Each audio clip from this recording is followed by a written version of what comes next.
Over the last few months, we've been going back through some of the greatest games ever made, seeing if they hold up or if when we think about them, we're just looking through rose-tinted glasses and it's not actually as good as we remember. There have been some games which are a little disappointing upon return, some games which I remember as much bigger and badder than they actually are, such as Batman Arkham City, links below if you want to see that video where we tried it again. And then in some cases, games are better than I remember when we return to them, like Death Stranding, where I actually want to keep playing it even after the cameras are shut off, which, speaking of, I have been blasting through that on the Steam Deck and having a pretty decent time with it. But all of this has been building to me trying some of the games that I look back on most fondly, some of the games that I praise most greatly as some of the greatest games ever made, and one of those is Fallout New Vegas. Surprise, surprise, you clicked on the video, you already know this, but I'm gonna pretend as though it's a great big reveal.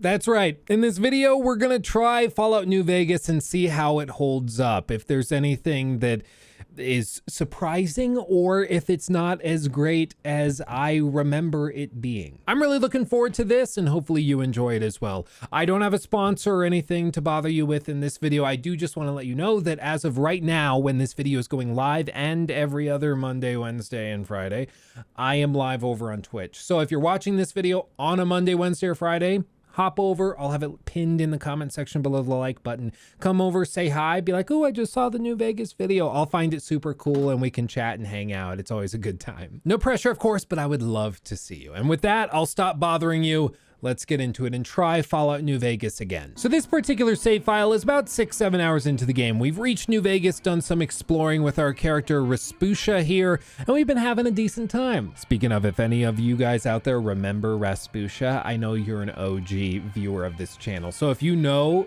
about Rasputia and you remember her from like 6 years ago, make sure to comment. I'll get a kick out of that. And for everybody else, it's a totally normal thing, not weird at all. Moving on. The first thing I'm struck by going back to this though is just how small the environments are. For those of you not aware, Fallout New Vegas was actually developed in about 18 months. The studio that made it, Obsidian Entertainment, who went on to do like the Stick of Truth and the Outer Worlds, they received rights to the franchise from ZeniMax. It wasn't actually something Bethesda game studios really wanted to happen. So they had a very quick turnaround. They, by all accounts, didn't have a ton of support from Bethesda. It's always been sort of like the black sheep of the family. Bethesda, I think, is a little sore that everybody loves New Vegas so much. And when people talk about like the greatest Fallout games ever made, they usually start with New Vegas and skip past Fallout 3, which, you know, prior to New Vegas, everybody couldn't shut up about. So I think Todd Howard and the other guys over at BGS, they just look at this game as like the kid at school that's really good at everything and everybody kind of hates on it because it's like, shut up, dude, you're good at everything. Like, nobody cares. Shut up, your family's rich. It's that kind of thing. But the one thing they absolutely nail is the ambiance. I mean, all of it is just really well put together. And even though the maps are small because they didn't have a lot of time to develop it, the maps are fun to explore and very, very unique. You come in here, you see Gomorrah, which is a gigantic hotel and casino you can explore that, of course, based on the theming, I'm sure you can imagine what goes on inside. We have the Tops Casino, Lucky 38 Casino, which of course is the most recognizable one. You can see it from almost anywhere on the map. It's super recognizable. And when people think of New Vegas, they usually think of this particular landmark. It's extremely recognizable. But just here, there was a load screen to enter this area where we can then enter this building, which will have another load screen, or we can enter this building, which will have a load screen, or we can go through that gate, which is gonna have another load screen. They're all over the place in this game, and playing the game off of an NVMe SSD does help a fair amount, but it doesn't actually totally fix the problem because it does interrupt a lot of the flow of gameplay because you're constantly having to go through those hard gated checks as you move from one area to the next, and the areas are generally pretty small unless you're out in the wastes. But by all accounts, that's not the way it was supposed to be. New Vegas was supposed to be one large area that was kind of built like a rectangle or a square, which you could navigate around the outside entirely, and then you could enter through a load screen at multiple locations to go into the inner area of that square to get to, say, Lucky 38, Gomorrah, the big casinos within. It wasn't supposed to be so fractured, but because they were so crunched for time, pretty much if they ran into an issue getting certain things loaded in properly, they would just put a gate, make you load into it, and that would sort of solve the problem. But looking at the map, just in what we've explored so far, after just like 6.5, 7 hours of gameplay in preparation for this video, you can see that I have a reputation in many of these locations, and it's not usually a very good reputation because I'm kind of playing like a psychopath. And that is, you see vilified, and that ties into a faction system, which is what makes this game really stand out. And if we go over to stats and general, you can see that we have each of the major factions we've discovered so far. As you play the game, you'll discover more, and that will fill out this list a little bit more. But you can see how we have different reputations with different groups. So in Freeside, I'm neutral. Nobody really has an opinion of me. With the NCR, I am vilified because I killed a lot of them. Powder Gangers, I'm vilified because I killed a lot of them. The Strip, I'm accepted. They tolerate me. I haven't caused much trouble, so they don't have a problem. And with the White Glove Society, I'm a wild child, so I'm tolerated, but I'm still risky. And it's one of the things that makes this a truly phenomenal RPG. As you explore the world, your decisions, even with something as simple as shooting a guy to loot him, can have major consequences, not just with the ending that you get, but with the prices you get for goods that you try to purchase or sell, to the people that you interact with, to the companions you can find and explore the world with. All of those little decisions can have major consequences, which come back to bite you in the ass. And it's something the developers actually spoke about, this need and desire to allow the player to break the game for themselves. It's something not many people talk about when it comes to open world games. You think, oh, if the player can break the game, that's a bad thing. But for an open world narrative RPG, it's actually pretty important to give the player the agency to do that. Because if the player can make a decision that has a consequence, unless the consequence is wholly and completely tied to the severity of the action, it doesn't feel grounded, it doesn't feel real. But because you can do things that are very nice and kind and loving in New Vegas and things that are totally despicable and horrible, they have accounted for all of those decisions throughout the entire game. So if you want to play as a pacifist, you can. You can go through all of New Vegas without killing a single person. It's extremely difficult, but it can be done. In the same way that if you explore and then you meet the Elvis lookalike who runs a local faction, you can kill him, and as a result, you'll miss out on all of the quests that he has to offer. Shout out to Tim's, who's playing Monster Hunter right now. You got in a video. That's one of the perks of being on my friends list on Steam. And it's just really refreshing, even now, to go back to a game that's willing to let you screw things up for yourself. And I know that sounds weird, but it's that flexibility to do things your own way that makes New Vegas feel like one of the most immersive open world RPGs in like the last 20 years. And it's because you can do whatever you want, however you want.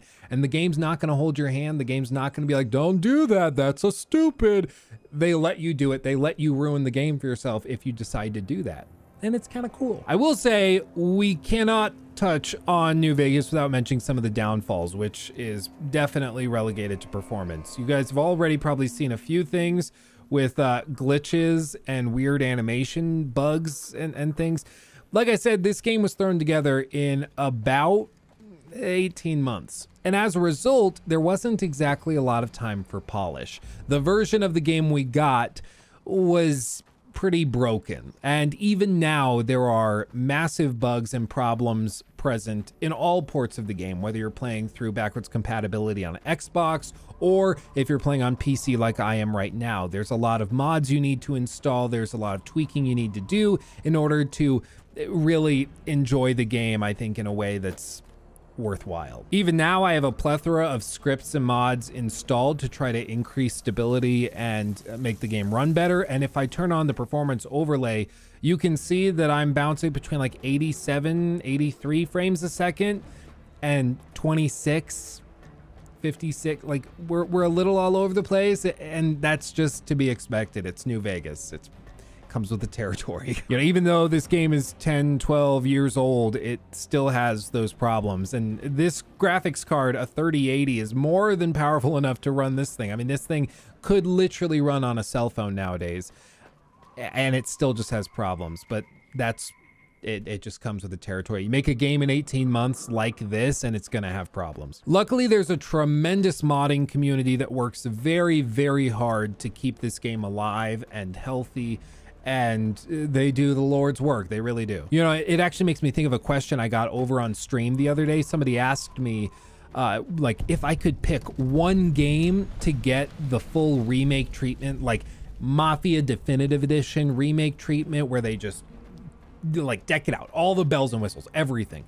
This is the game I would do it to. If I were the almighty like governor and lord of video games, I would demand that this game gets a full remake treatment, because I think if you were to do that, you could realize its vision and potential to a degree which would make it definitively, not just like debatable, but definitively probably one of the greatest RPGs of all time. Truly, full stop. I mean, I think if you say that now, most people will be like, yeah, it's one of the best.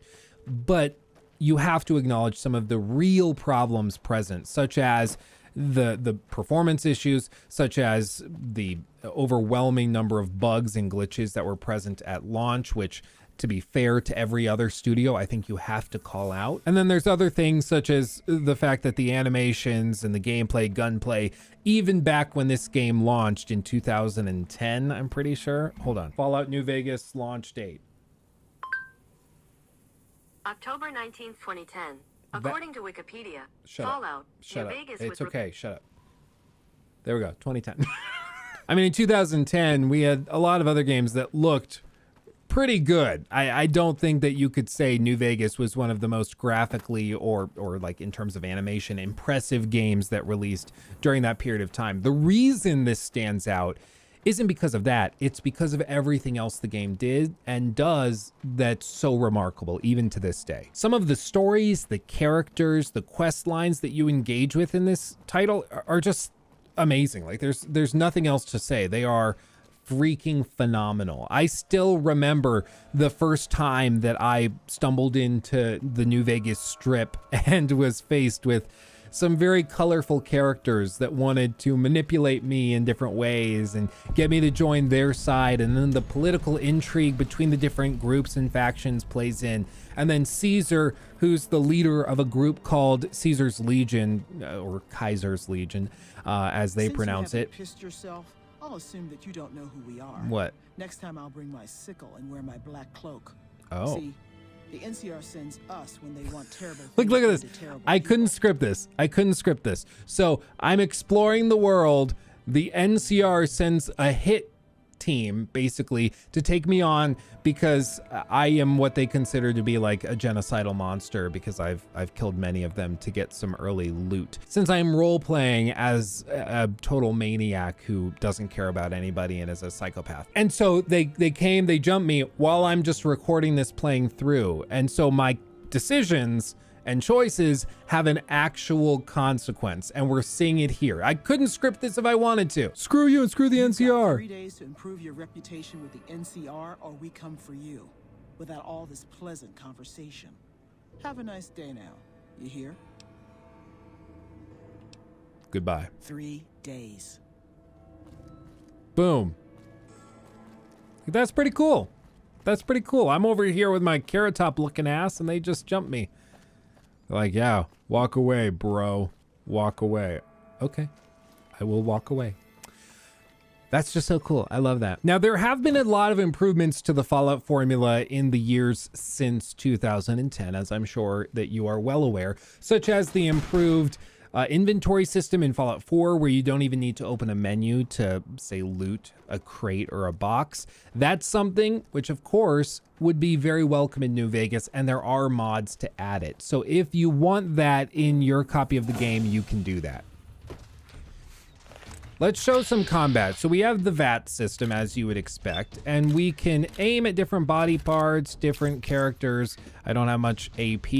So if I shoot, boom, boom, you can see it's not a very, I'd say, robust shooter.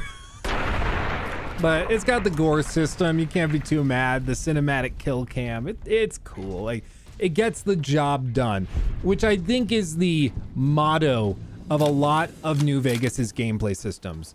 Is it good? Nah. But does it get the job done? Yeah.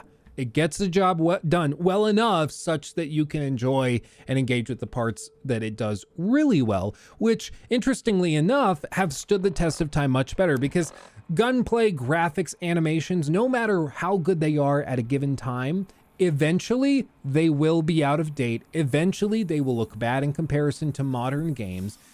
They just eventually will age poorly in comparison to newer things, right? Like they'll grow outdated. But stories, quest design, character design, those things stand the test of time regardless. And that's what we see here. There are parts of this game which, sure, weren't that great in 2010 and definitely are not very good nowadays.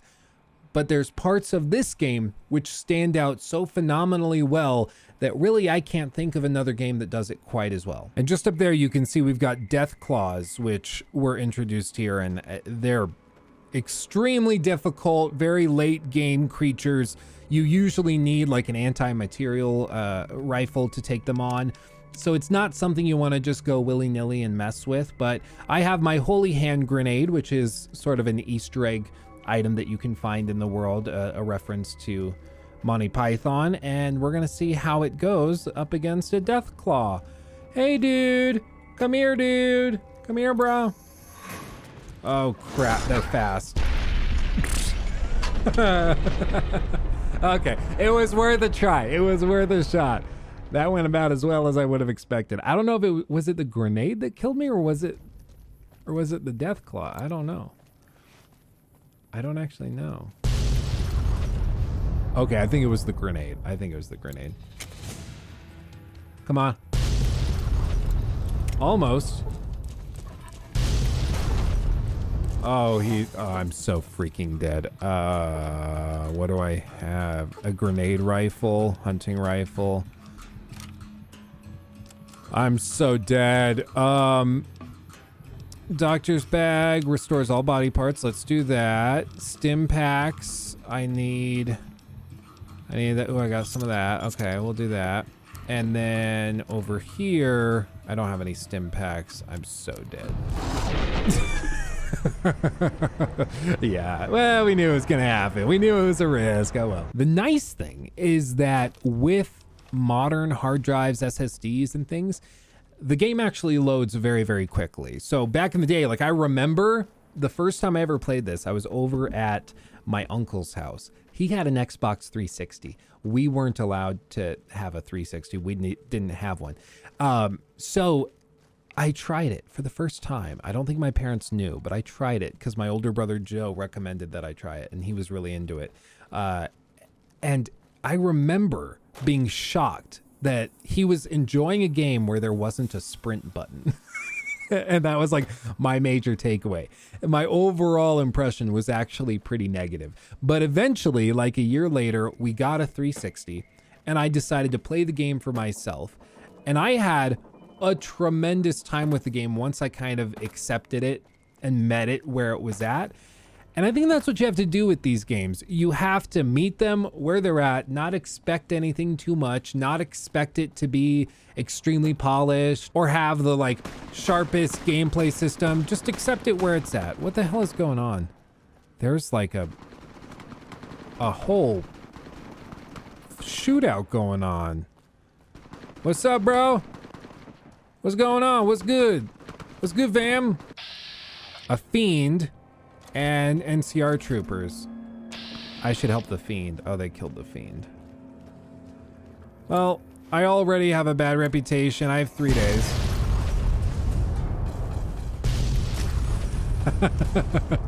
The holy hand grenade. You gotta love it.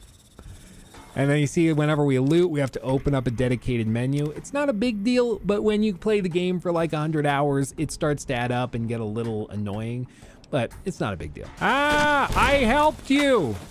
I was your friend. Come on, damn you. I don't know why I'm able to reload so quickly. It seems like that might be a bug, but I'm not complaining. Okay. Okay. Shoot it up. Oh, I got her. Okay. Leg popped off too. We've all been there. We've all been there.